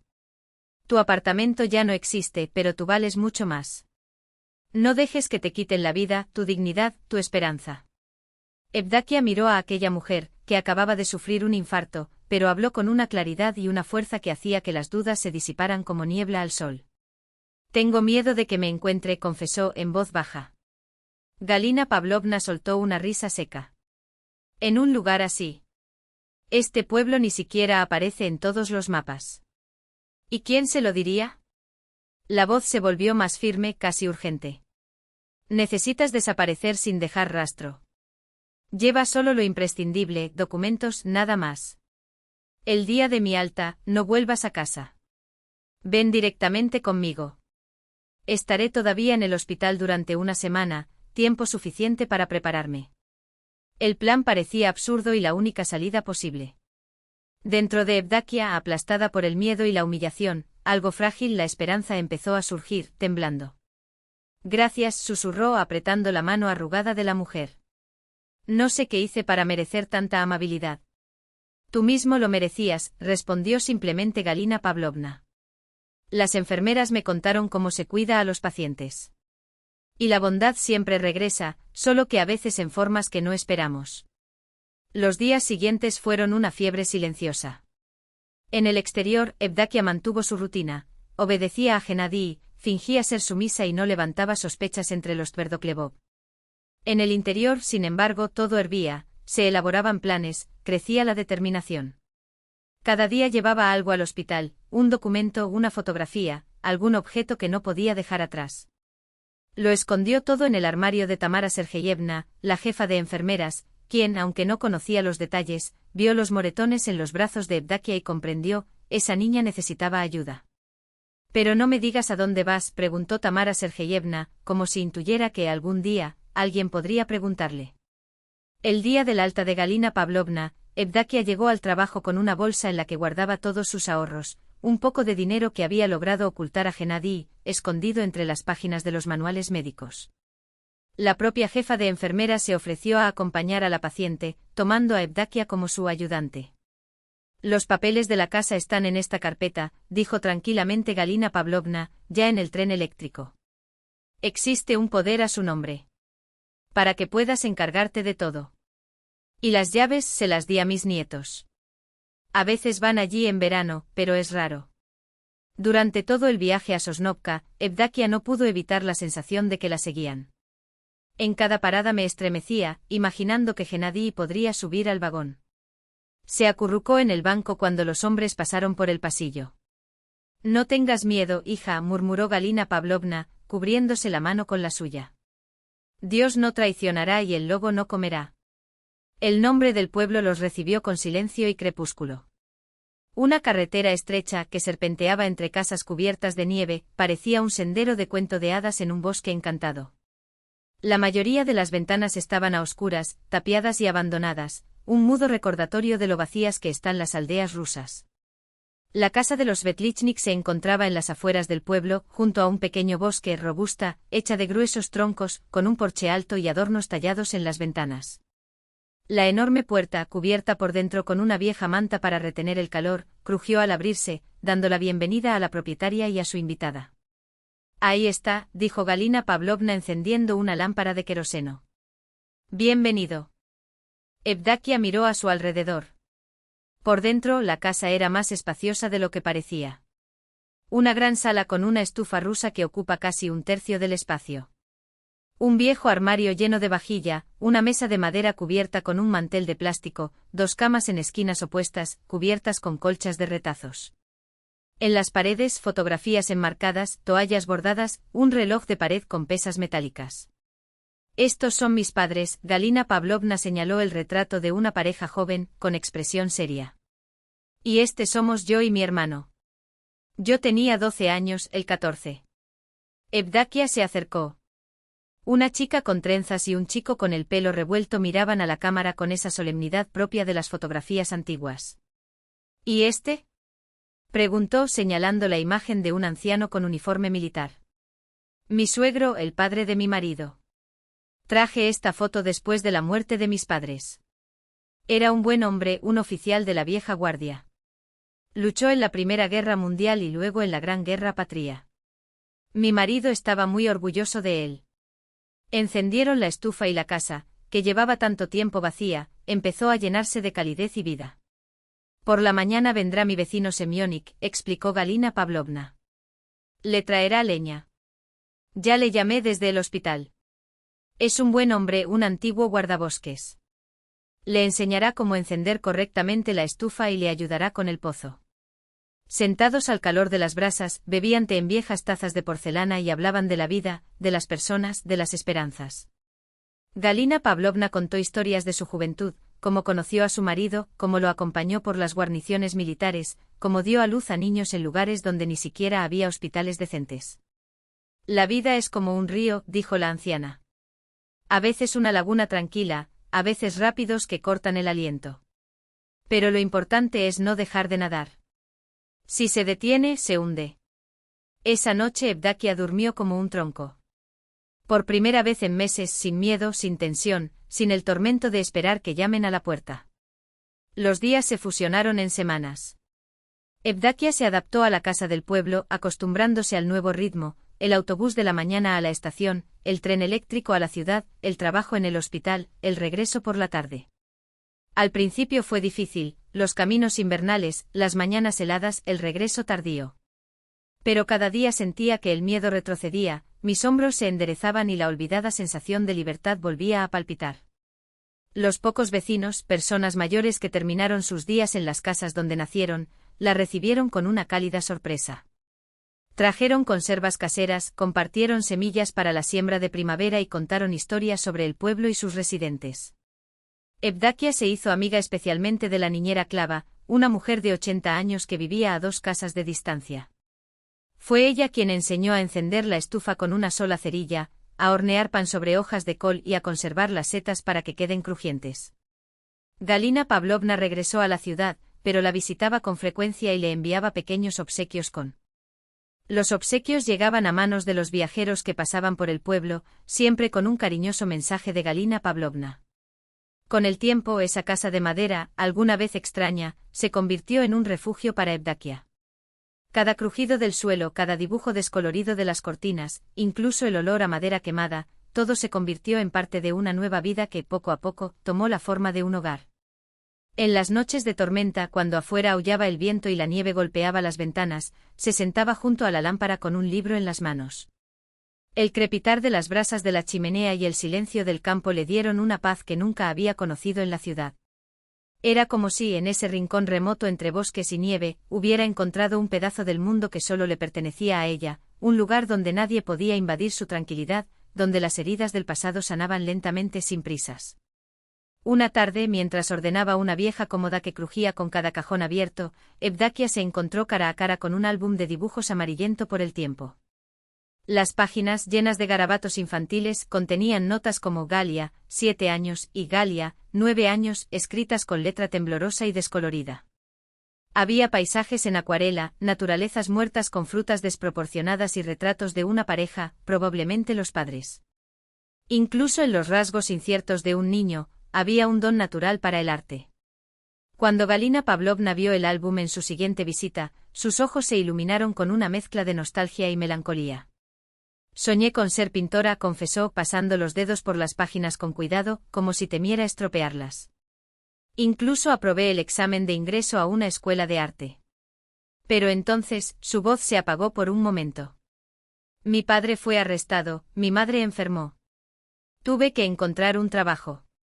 La vida dio otro giro. Evdakia la miró con una mezcla de lástima y admiración. Pero usted se hizo enfermera. Salvó innumerables vidas. Esto no es menos importante. Galina Pavlovna sonrió, una sonrisa cansada pero sincera. Y la verdad. Creo que cada uno tiene su propio camino. Y la mía, al final, me trajo hasta ti. Los últimos días de febrero fueron implacables. El termómetro marcaba temperaturas bajo cero y el viento cortante hacía bailar la nieve en remolinos. Al regresar del deber, Evdakia luchó por encender la chimenea. Los troncos insistieron en no incendiarse, solo soltaban humo y chispas que se extinguían rápidamente. Finalmente, después de mucho soplar y remover las brasas, las llamas cobraron fuerza, esparciendo un reconfortante calor por toda la casa. Preparó masa para pasteles. Mañana se la llevaría a sus colegas de la sala y a algunos pacientes que estaban en tratamiento de larga duración. Amasar la harina, sentir la textura elástica de la masa entre los dedos, era casi terapéutico. Mientras sus manos trabajaban en piloto automático, su mente vagaba. Pensé en cómo todo había cambiado esa temporada. Había perdido su apartamento, sí, pero había ganado algo mucho más valioso. Una libertad interior que no conocía, amigos que la acogían sin preguntas, el sentimiento de pertenencia a un lugar. Por supuesto que dolía recordar esos años de ahorro para comprar la propiedad, del sudor derramado en dobles jornadas. Pero Galina Pavlovna tenía razón, a veces hay que perder algo pequeño para no perderlo todo. Un ruido agudo en la ventana la hizo estremecerse. La cuchara de madera se le escapó de las manos. El corazón se aceleró. La primera idea que se le ocurrió fue, Gennady. De alguna manera, la había encontrado. Preguntó a sus colegas, siguió su paradero y descubrió la dirección. El sonido se repitió, insistente, casi desesperado. Evdakia se acercó con cautela a la ventana y descorrió un poco la cortina. En la penumbra proyectada por la luz interna, vio la silueta encorvada de un hombre cubierto por una capa de nieve. El rostro estaba oculto, pero la postura delataba un cansancio extremo. El miedo y la compasión lucharon dentro de ella. ¿Y si es él? ¿Y si es una trampa? Pero la enfermera que había en ella no podía ignorar a alguien a punto de colapsar por el frío. Abrió la puerta y salió al balcón. ¿Quién está ahí? ¿Necesitar ayuda? La figura se movió, levantando la cabeza con dificultad. A la luz que salía de la casa, Evdakia vio un rostro marcado por el cansancio, una barba sin afeitar y unos rasgos surcados de arrugas y cicatrices. A pesar de esto, había algo extrañamente familiar en el hombre, como si lo hubiera visto en un sueño olvidado hacía mucho tiempo. «Ayúdame», su voz era ronca, casi inaudible. Ella lo apoyó, ayudándolo a entrar. El hombre estaba tan débil que apenas podía mantenerse en pie. Su ropa estaba empapada y congelada, sus dedos estaban blancos por la aparición de la congelación. Evdakia lo sentó junto a la estufa, le quitó con cuidado las capas de tela húmeda y lo envolvió en gruesas mantas. Luego puso a hervir, cortó gruesas rebanadas de pan que sobraban del desayuno y las sirvió en un plato. «¿De dónde vienes?», preguntó entregándole una taza de té caliente. «¿Qué te trajo aquí en una noche como esta?». El hombre la miró en silencio como si dudara de lo que veía. Sus ojos, aunque cansados, tenían una intensidad que transmitía una extraña confianza. «Vivo en el bosque», respondió finalmente, después de tomar un sorbo de té. El color empezó a regresar a su rostro quemado por el viento. «¿En el bosque? ¿Solo?». Evdakia frunció el ceño, sorprendida. Las cosas sucedieron así, se encogió de hombros, como si fuera la explicación más natural del mundo. «¿Y tú? ¿Cuánto tiempo llevas aquí?». «No ha pasado mucho tiempo». «Esta casa», vaciló buscando las palabras adecuadas, «pertenece a mi mentor. Ella me dejó quedarme». «No eres de aquí», dijo el hombre, no como una pregunta, sino como una observación. «No. Soy de la ciudad. Trabajo como enfermera en el hospital». Y aquí hizo una pausa, mirándose las manos, «aquí me escondo». «¿De quién?». Su voz adquirió un tono tenso e inesperado. Evdakia no sabía por qué le contaba todo esto a un desconocido, pero había algo en esa mirada, agotada pero atenta, que le hacía confiar. «De personas que me engañaron. Le alquilé mi apartamento a una mujer y a su hijo, y eran unos estafadores. Lo perdí todo». Se pasó la mano por el rostro como si pudiera borrar los recuerdos. «Es una larga historia». «No pudo haber sido fácil», murmuró el hombre. «¿Y tu familia? ¿No podrían ayudar?». «No tengo familia», se encogió de hombros, tratando de ocultar el dolor que le había despertado la pregunta. «Mi padre desapareció cuando yo tenía 10 años. Mi madre murió en un incendio. Crecí en un orfanato». Al escuchar esas palabras, el hombre tembló como si le hubieran golpeado. Sus dedos se apretaron alrededor de la taza. «¿Cómo te llamas?», preguntó con voz extrañamente apagada. «Evdakia». «Evdakia es Brueva». «Brueva». Se inclinó hacia adelante y buscó su rostro con una urgencia casi desesperada. «¿Y tu padre? ¿Cuál era su nombre?». «Makar Radionovich», respondió ella, confundida. «¿Por qué lo preguntas?». En lugar de responder, el hombre lo agarró de la muñeca, exponiendo la pequeña marca en forma de hoja de arce en su muñeca. «Dunia», susurró con la voz entrecortada. «Dunyasa». Sus ojos se pusieron en blanco y cayó al suelo, inconsciente. La idea lo atravesó como una espada de hielo, ya habían pasado 4 generaciones desde aquel verano. Era posible que el pensamiento que lo había cruzado la noche anterior, al escuchar el nombre y ver la marca en la muñeca, ahora regresara con aún mayor fuerza. Makar se sentó lentamente en el sofá chirriante, intentando no hacer ningún ruido para no despertar a la mujer dormida. Su corazón latía tan violentamente que él temió que el sonido del latido pudiera despertarla. ¿Cuántos años han pasado? Su pequeña Duniasa, su niña, ya era una mujer adulta. Si realmente era ella. Las dudas pululaban por su mente, tal vez era solo una coincidencia de nombres, un error de la vista, y la marca ni siquiera se parecía a la de la familia. Quizás solo había visto lo que deseaba ver desesperadamente. El miedo le apretó la garganta. Miedo a una esperanza que podría resultar falsa. Miedo a la decepción. Miedo a ser un extraño en la vida de esta mujer desconocida, incluso si fuera su hija. ¿Qué podría ofrecerte? ¿Qué palabras encontrarías? Perdóname por no buscarte antes. Perdóname por creer en tu muerte. Perdóname por no estar a tu lado cuando me necesitabas. El peso de esas palabras fue insoportable. Makar se levantó en silencio, encontró su tulup, el abrigo de fieltro que se había secado cerca de la estufa, se vistió sin hacer ruido y salió de la casa cerrando la puerta con cuidado. El aire gélido le quemó los pulmones. El pueblo cubierto de nieve parecía congelado en el tiempo, como si hubiera sido tallado en hielo por un artesano invisible. Caminó lentamente por la única calle, observando las ventanas vacías de las casas abandonadas, las raras columnas de humo que se elevaban de las chimeneas aún habitadas. Sosnovka, recordó el nombre del pueblo que había oído la noche anterior. Algo vagamente familiar pasó por su memoria. ¿Has estado allí antes? Improbable. Pero ese nombre le sonaba familiar. Entonces, como el agua de deshielo rompiendo una capa de hielo, surgió el recuerdo Sosnovka, por supuesto. Aquí vivía la tía de Larisa, su esposa. Vinieron una vez en verano, cuando Dunia tenía unos 4 años. La tía vivía en las afueras, en una casa con marcos tallados en las ventanas. Al lado, un viejo roble hueco.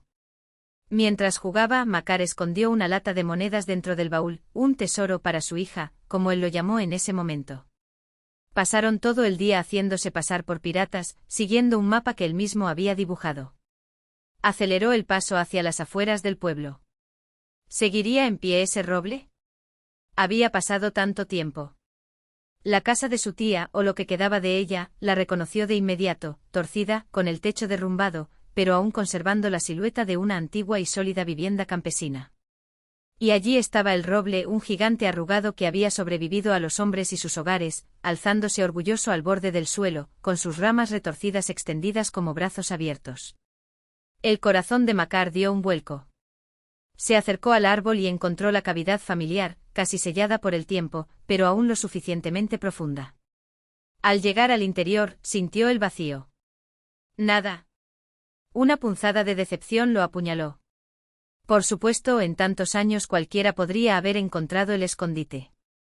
Era una tontería tener esperanzas, pero algo dentro de él insistía en que no se rindiera. Examinó el árbol nuevamente. La cavidad principal tenía la altura de un hombre, demasiado obvia. Pero allí más abajo, casi al nivel del suelo, casi oculta por un saliente de corteza, había otra abertura. Se arrodilló, metió la mano en el agujero del fondo y, de repente, sus dedos tocaron algo duro y metálico.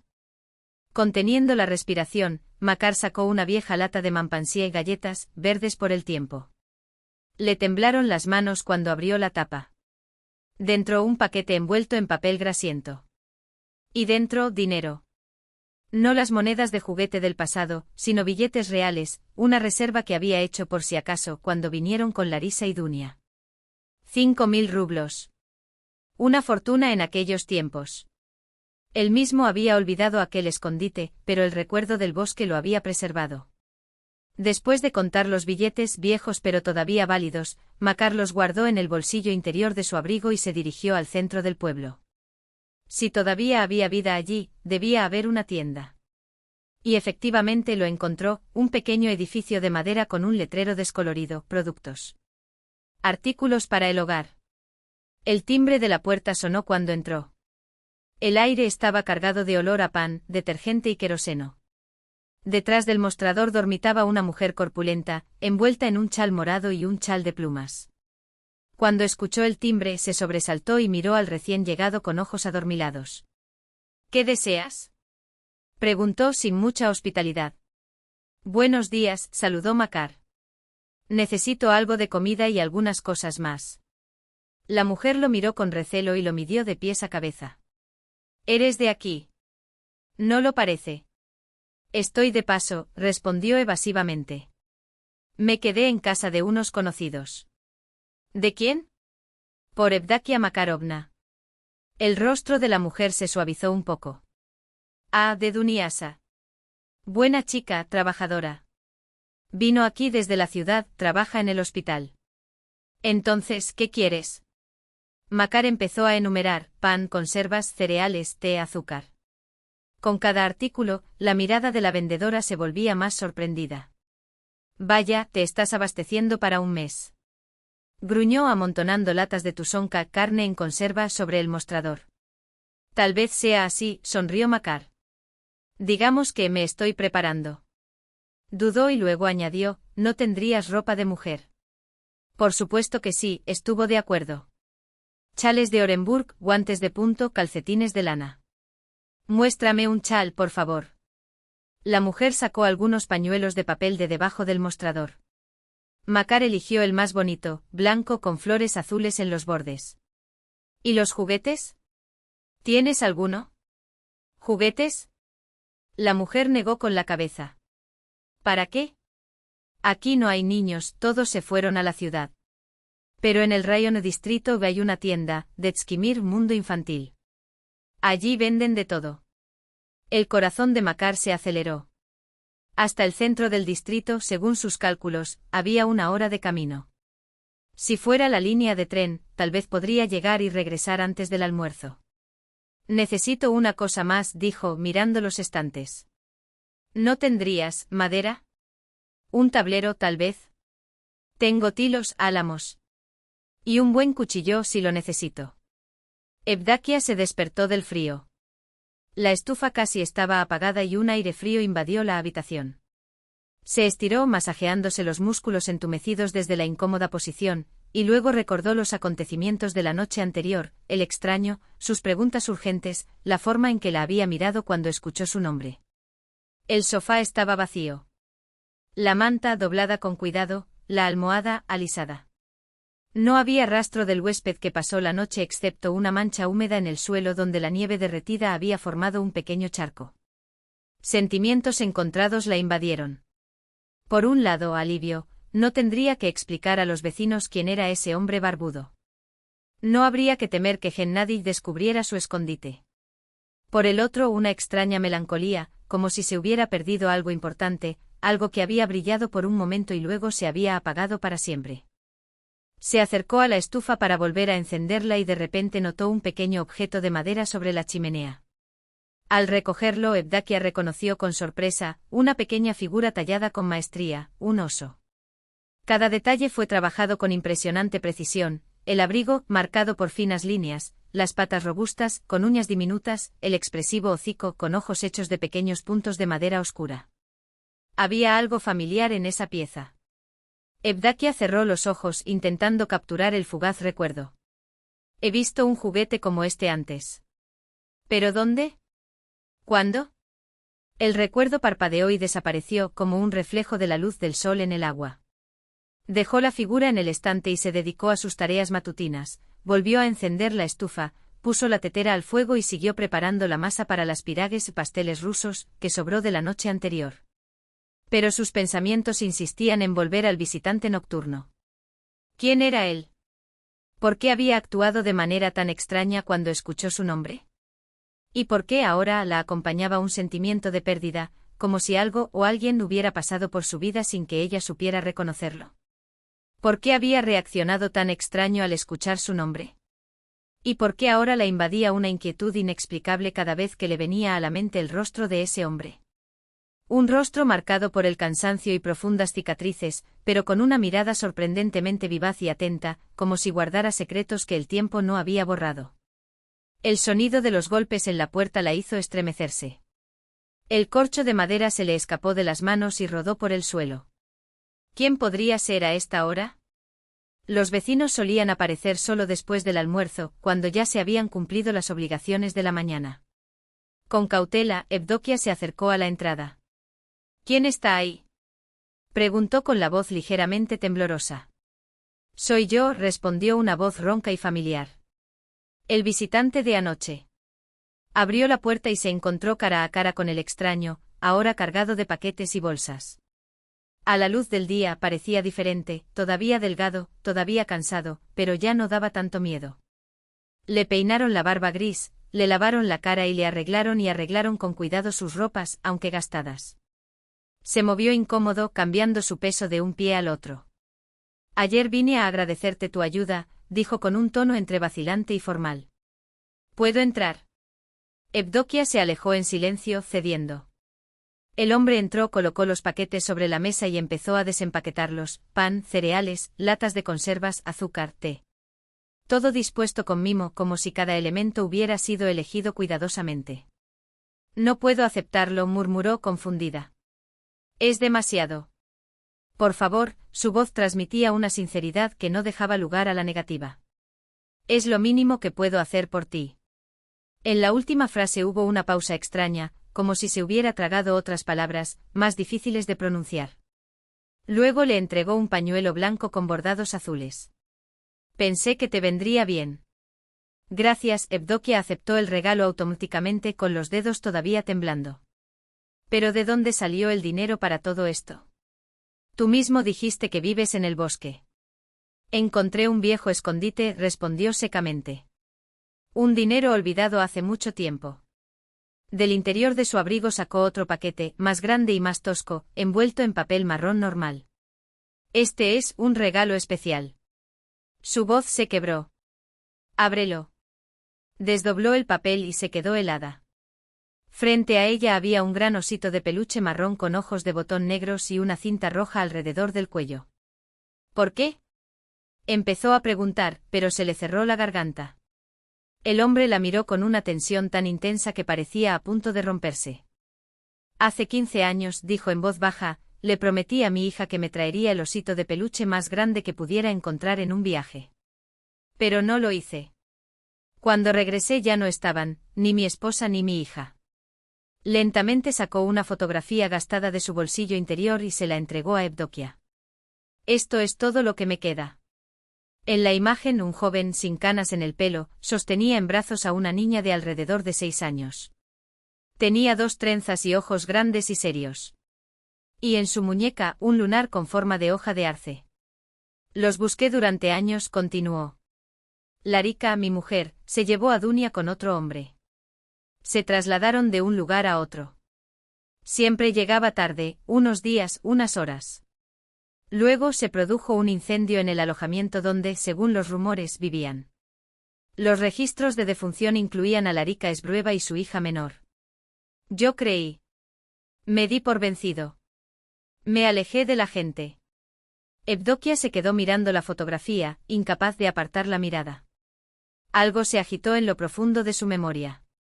No eran recuerdos claros, sino sensaciones: el calor de unas manos grandes alzándola hacia el cielo estrellado, el olor a aserrín, una voz profunda leyendo cuentos de hadas, una risa profunda y resonante. No te recuerdo, susurró. Casi no lo recuerdo. Eras muy pequeña cuando tu madre te llevó, dijo en voz baja. Para mí siempre serás esa chica de las trenzas.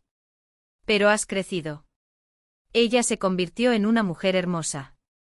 Encontré tu camino. No lo creo, Evdokia negó con la cabeza. Debe ser un error. ¿Una coincidencia? El lunar, señaló su muñeca, donde destacaba la misma marca en forma de hoja de arce. Tengo el mismo en mi hombro izquierdo. Y mi padre y su padre antes que él. Es una característica de la familia Esbruev. Podría ser común, argumentó, pero la convicción ya estaba abandonando su voz. Las figuras de madera, continuó.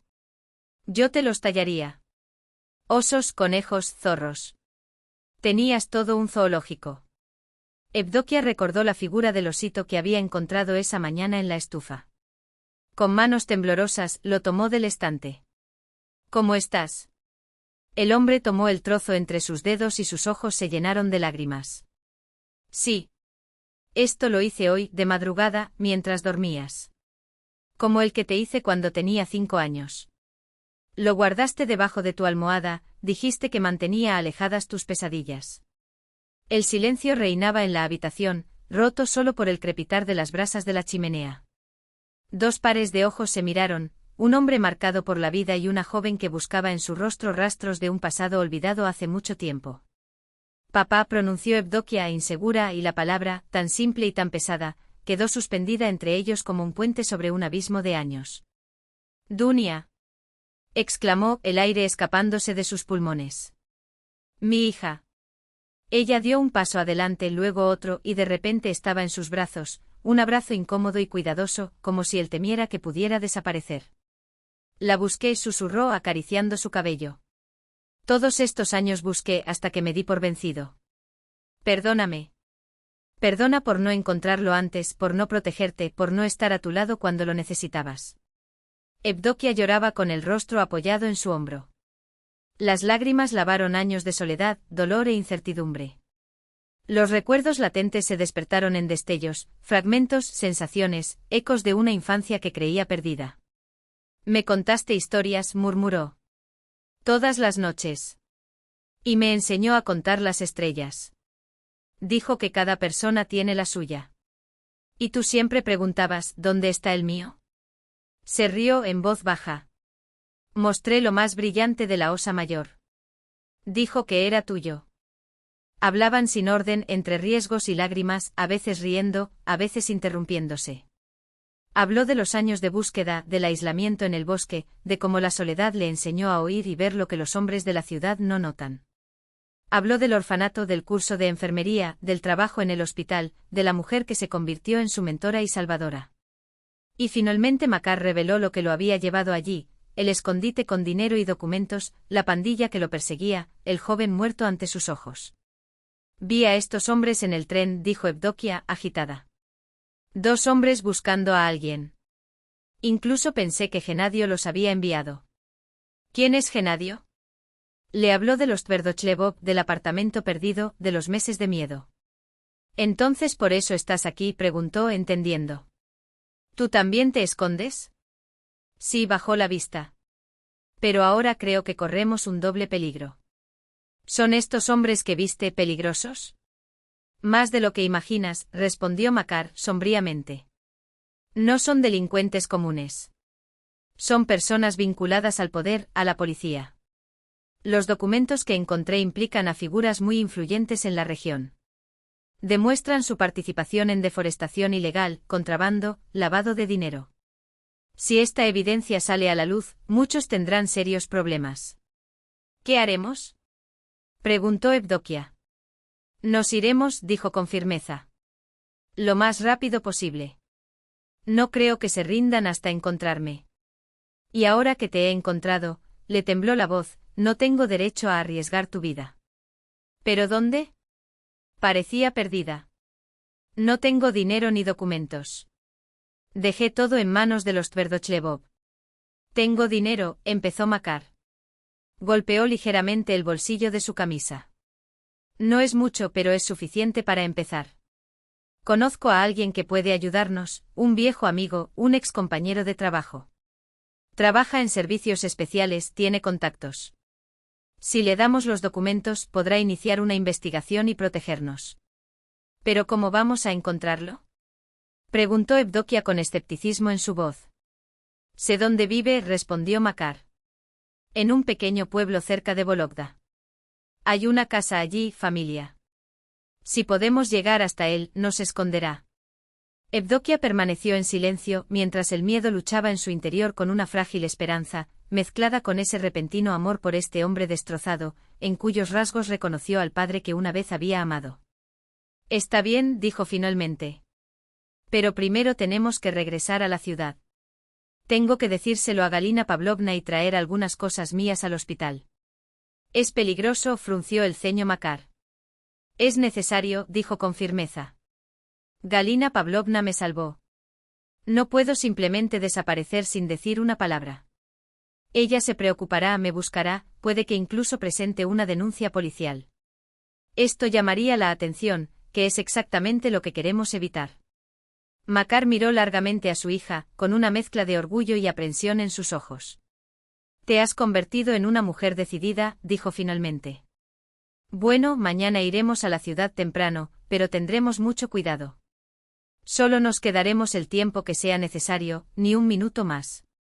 Aquel año la primavera llegó temprana, inquieta y veloz, con los arroyos cortando los últimos ventisqueros y el goteo cristalino de los canalones marcando un ritmo insistente. La ciudad se lavó la cara con agua de deshielo, deshaciéndose de la costra gris del invierno. El aire estaba húmedo, impregnado de ese indescriptible aroma del despertar, algo que ninguna palabra puede captar, pero que cada alma reconoce sin error. En una pequeña oficina del Departamento de Investigación, estaban sentadas 3 personas, un hombre de mediana edad con mechones plateados en las sienes, un hombre mayor con una espesa barba y una mujer joven con ojos cansados pero decididos. Bueno, Evdokia Makarovna, dijo el investigador Artyom Viktorovich Molchanov, hojeando una gruesa carpeta, he analizado cuidadosamente sus declaraciones y los documentos adjuntos. La historia es compleja pero lamentablemente no única. Molchanov, bajo y compacto con una mirada penetrante en sus ojos grises y profundas arrugas en la frente, tenía el aire de alguien cansado de las desgracias ajenas, pero que aún conservaba la capacidad de conmoverse. Llevaba 20 años lidiando con casos de fraude inmobiliario, y historias como la de Evdokia ya se habían convertido para él casi en una rutina, aunque sin perder su amargura. Entendemos que será difícil probar el fraude, dijo Makar, apoyando su mano en el hombro de su hija. Formalmente firmó los documentos por voluntad propia. Formalmente sí, asintió el investigador. Pero hay matices. Primero, el peritaje grafológico confirmó que la firma de la donación se hizo bajo presión psicológica. Hay marcas características que los expertos conocen bien.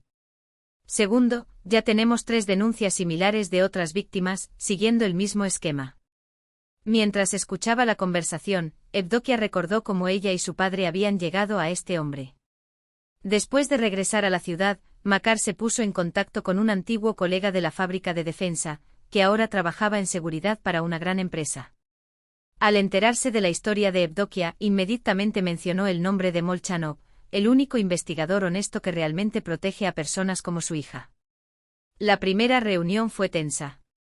Evdokia todavía tenía miedo de hacer informes oficiales por miedo a Gennady.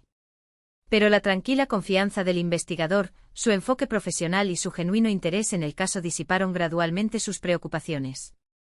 ¿Y no tienes miedo de que se escapen?, preguntó volviendo a la realidad.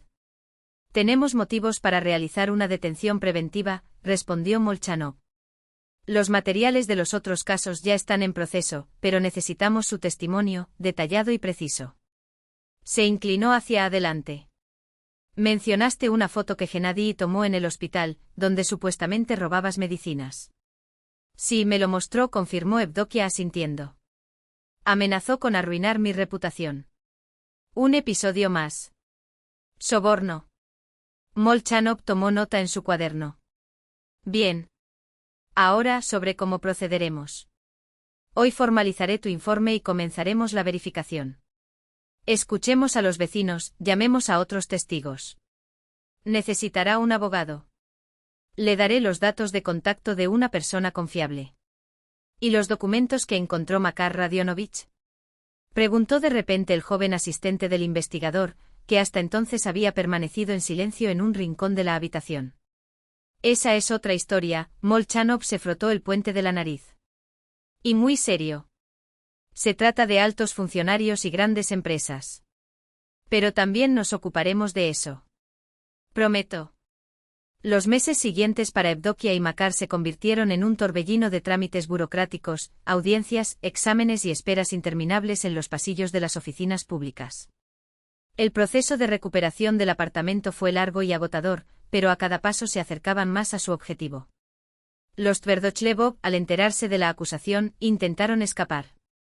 Gennady retiró todo el dinero de su cuenta y se disponía a salir de la ciudad cuando fue detenido en la estación de tren.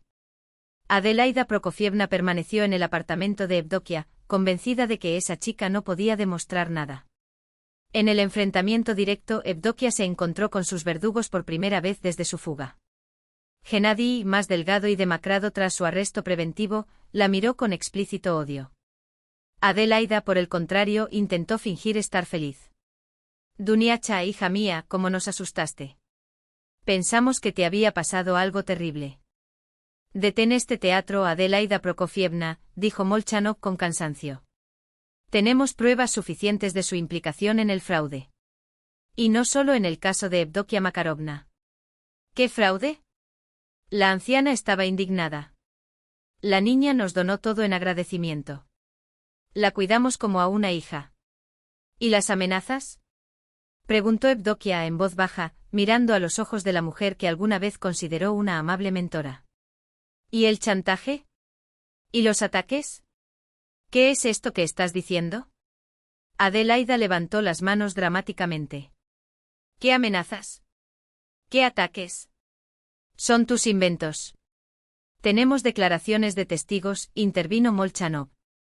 Los vecinos oyeron gritos, amenazas y vieron moretones en los brazos de Evdokia Makarovna. Además, el peritaje confirmó que la firma de la donación se realizó bajo coacción. Adelaida palideció, pero siguió negándolo todo. Gennady, sin embargo, cambió abruptamente su estrategia. Fue toda ella, señaló a su madre. Ella inventó todo. Me obligó a participar. Soy víctima de sus manipulaciones. ¿Qué? Adelaida se volvió hacia su hijo con expresión como si la hubiera abofeteado. ¿Cómo te atreves, Gena? Después de todo lo que he hecho por ti. ¿Y qué hiciste? Respondió Gennady, amargamente. Me arrastró a sus maquinaciones. Fuiste tú quien me enseñó a engañar a la gente, a elegir víctimas, a manipularlas. Tú, no yo. ¿Y? La voz de la anciana cortó el aire como una espada. Desde que tenías 17 años no has salido de prisión. 3 condenas, todas por violencia. ¿Fui yo quien te enseñó a usar los puños? Yo fui quien te enseñó a... Violación. El aire en la oficina se volvió pesado, espeso como el plomo. Evdokia contemplaba la escena con una mezcla de horror y fascinación enfermiza, como si presenciara un accidente de tren en cámara lenta. Madre e hijo, 2 depredadores que convirtieron la mentira y la violencia en herencia familiar, ahora se estaban desgarrando con sus propias garras, cada uno tratando de salvar su propio pellejo a cualquier precio. ¿Sabes algo? La voz de Adelaida Prokofievna rompió de pronto el silencio, seca como una ramita al romperse. Se volvió hacia Molchanov con una sonrisa que más bien parecía una mueca. Te lo contaré todo. Cada detalle.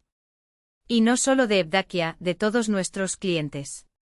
Sus declaraciones se convirtieron en la pieza clave de la investigación. Adelaida describió con una precisión quirúrgica espeluznante, docenas de estafas meticulosamente orquestadas a lo largo de los años. Cómo eligieron a sus víctimas, siempre las más vulnerables. Viudos recientes, todavía aturdidos por el dolor. Personas mayores solas, cuya soledad las hacía crédulas como niños. Gente de fe, dispuesta a ver milagros donde solo había trampas. Explicó cómo tejían redes de confianza con paciencia de araña, cómo manipulaban las emociones como un director de orquesta dirigiendo una orquesta, cómo firmaban documentos con promesas de salvación o amenazas veladas. Y entonces vino la revelación que desmoronó el último pedazo de su fachada: Adelaida nunca había sido maestra. Su inmaculada historia, el marido héroe, los años de enseñanza, la vida ejemplar era pura ficción, cosida con hilos de mentiras sobre un tejido de mediocridad. En realidad, había pasado décadas trabajando como limpiadora en una escuela pública, barriendo los mismos pasillos donde pretendía haber enseñado. No había diplomas en las paredes, ni estudiantes agradecidos, ni un pasado glorioso. Solo una sed insaciable de dinero fácil y una capacidad enfermiza de mentir, tan natural como respirar. El juicio se prolongó durante meses interminables, en cada uno de los cuales se escuchó un cuchillo que reabrió las heridas de Evdokia. Tuvo que revivir la pesadilla una y otra vez, responder preguntas crueles, escuchar las descaradas mentiras de los Tverdochlevov, ver cómo la defensa de Gennady destrozaba su propio carácter. Pero había algo que la mantenía en pie. A su derecha, el silencio sólido de Makar, una presencia que no necesitaba palabras para ser escudo. A la izquierda, la frágil pero incansable Galina Pavlovna, que asistió a cada sesión a pesar de su delicado estado de salud, mientras su bastón golpeaba el suelo como un metrónomo de resistencia. Y luego estaba él, Yuri Andreevich Polozov, el cirujano ortopédico del hospital, que de repente se había convertido en un refugio seguro inesperado. Evdokia Makarovna, dijo en los días más oscuros, cuando el abogado de Gennady intentó pintarla como una mujer inestable, propensa a las exageraciones, no puedes dejar que te dobleguen. Su voz era baja pero firme como la de quien ya ha estado en el mismo abismo. Juegan con tus emociones, quieren que pierdas el control, que parezcas histérico. No les des ese placer. Yuri sabía de lo que estaba hablando. 5 años antes, su esposa había muerto al dar a luz a su hija, Nastia.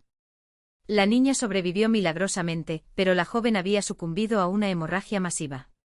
En ese momento Yuri casi se había destruido, ahogó su dolor en alcohol, abandonó su carrera y dejó a su hija al cuidado de su abuela. Solo un milagro suyo, o tal vez la terquedad de Nastia, que necesitaba un padre, lo había devuelto a la vida. Ahora, en los ojos de Evdokia, reconoció la misma fractura que una vez lo había paralizado. Y así, sin prisas, con una delicadeza que solo conocen los que han sido rotos, la ayudó a recomponer los pedazos. A veces llevaba a Nastia al hospital, y la niña de 5 años, demasiado seria para su edad, con sus rizos rubios y sus ojos profundos, lograba hacer sonreír a Evdokia incluso en los días más grises. La sentencia llegó a principios de otoño, cuando las hojas empezaban a dorarse y el aire adquiría una claridad casi dolorosa. El apartamento fue devuelto a Evdokia y la donación fue declarada nula. Gennady recibió 8 años de prisión, no solo por el golpe de Estado en su contra, sino por una cascada de delitos que salieron a la luz durante las investigaciones: fraude, extorsión, violencia que se prolongó durante años. Adelaida, por su edad y salud, escapó de prisión, pero perdió todos sus bienes adquiridos ilícitamente. Molchanov le dijo a Evdokia, después de leer la sentencia, que la anciana había regresado al pueblo, a la misma casa que había vendido décadas antes. Está en ruinas, dijo el investigador con un dejo de amarga ironía. Poético, ¿no crees? Pasar los últimos días en una choza en ruinas, después de robarles el techo a tantos otros. No siento satisfacción, confesó Evdokia mirándose las manos. Simplemente vacío. Y cansancio. Molchanov asintió comprensivamente.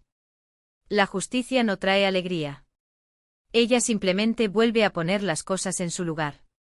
El invierno de ese año fue suave, con largos deshielos y nevadas dispersas pero generosas. Evdokia recuperó su apartamento, pero empezó a dividir su tiempo entre la ciudad y Sosnovka, el pueblo donde ella y Makar habían empezado algo nuevo.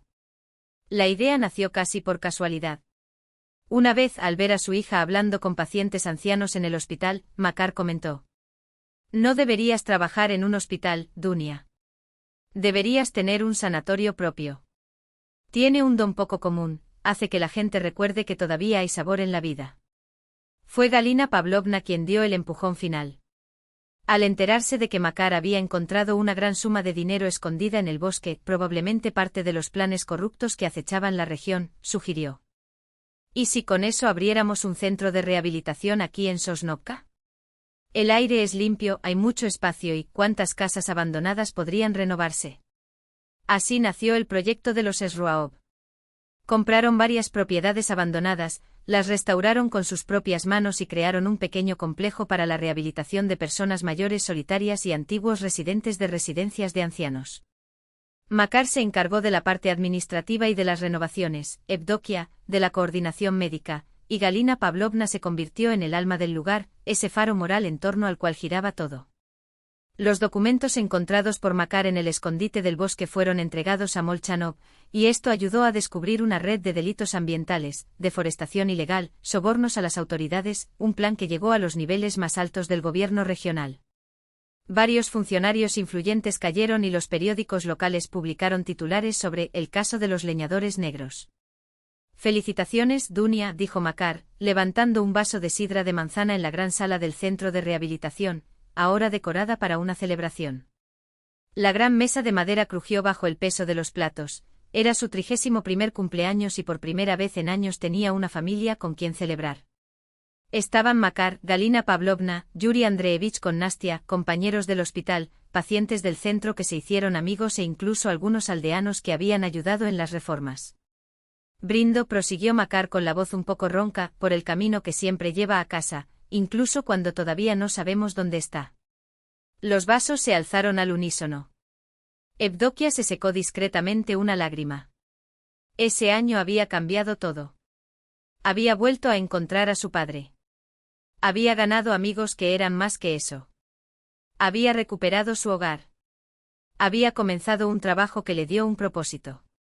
Y tal vez había encontrado a alguien con quien quería compartir el futuro. Yuri Andreyevich estaba sentado frente a él y le lanzaba miradas furtivas, cálidas pero comedidas. No apresuró las cosas, sabiendo que Evdokia necesitaba tiempo para sanar. Pero notó cómo su rostro se iluminaba cuando ella entraba a la habitación, como tomaba su mano con excesivo cuidado mientras la ayudaba a bajar escaleras resbaladizas, como escuchaba cada palabra con una atención que hacía desaparecer el mundo a su alrededor. Nastia, ya somnolienta, se acurrucó en el regazo de su padre, abrazando un osito de peluche gigante, el mismo que Makar le había regalado el día que se reencontraron. Ahora, la niña lo trataba como a su tesoro más preciado. «Abuelo Makar», murmuró, luchando contra el sueño, «¿puedes hacerme otro osito de madera?» «Por supuesto, Sol», respondió sonriendo. «Empezaré mañana». Evdokia los observó, reflexionando sobre cómo los hilos del destino se entrelazaban de maneras imposibles de predecir. Cuánto dolor, cuántos miedos, cuántas noches de desesperación habían sido necesarias para llegar a ese momento, en esa mesa, entre aquella gente. Y cómo extrañamente pudo estar agradecida por cada una de esas pruebas, porque todas ellas la habían traído hasta aquí.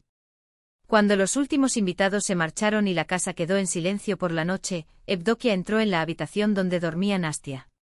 La niña abrazó con fuerza al osito de peluche y sobre la mesilla de noche reposaba una pequeña escultura de madera, una réplica perfecta del osito de peluche, tallada por las hábiles manos de Makar. Evdokia se sentó en el borde de la cama y observó los rasgos serenos del rostro del niño dormido. En esos pequeños gestos, en ese aliento apacible, vio renacer su propia vida, no como un ciclo que se repite, sino como algo que a pesar de todos los obstáculos, insiste en brotar, como un brote de primavera que se abre paso en el asfalto. El camino hasta esa casa había sido mucho más largo y sinuoso de lo que podría haber imaginado. Pero ahora, al mirarla, Evdokia supo con una certeza que venía de dentro, ella estaba exactamente donde debía estar. Las manos de Makar, que tallaron aquel oso de madera, eran las mismas que años antes, habían sostenido las de ella con una promesa tácita. El tiempo y las circunstancias los habían separado de maneras que ninguno de los dos podría haber previsto. Pero allí en la quietud de la noche, entre el olor a madera recién tallada y el calor del cuerpecito de Nastia, Evdokia comprendió que algunas cosas, como el amor, como la esperanza, no desaparecen. Simplemente esperan pacientemente el momento de volver a la luz. Y si antes había llevado el dolor de la ausencia como un peso, ahora vio que incluso ese vacío tenía un propósito, hacerla capaz de reconocer, cuando finalmente llegara, la plenitud del reencuentro. Ya no se trataba de perdonar u olvidar, sino de comprender que algunas historias no cierran, simplemente se transforman, adquiriendo nuevos capítulos, nuevas voces, nuevos significados. Afuera, la noche envolvía la casa en su manto silencioso, como si el propio tiempo respirara más lentamente, permitiendo a los allí presentes absorber, poco a poco, la quietud de un final que era, en realidad, un comienzo.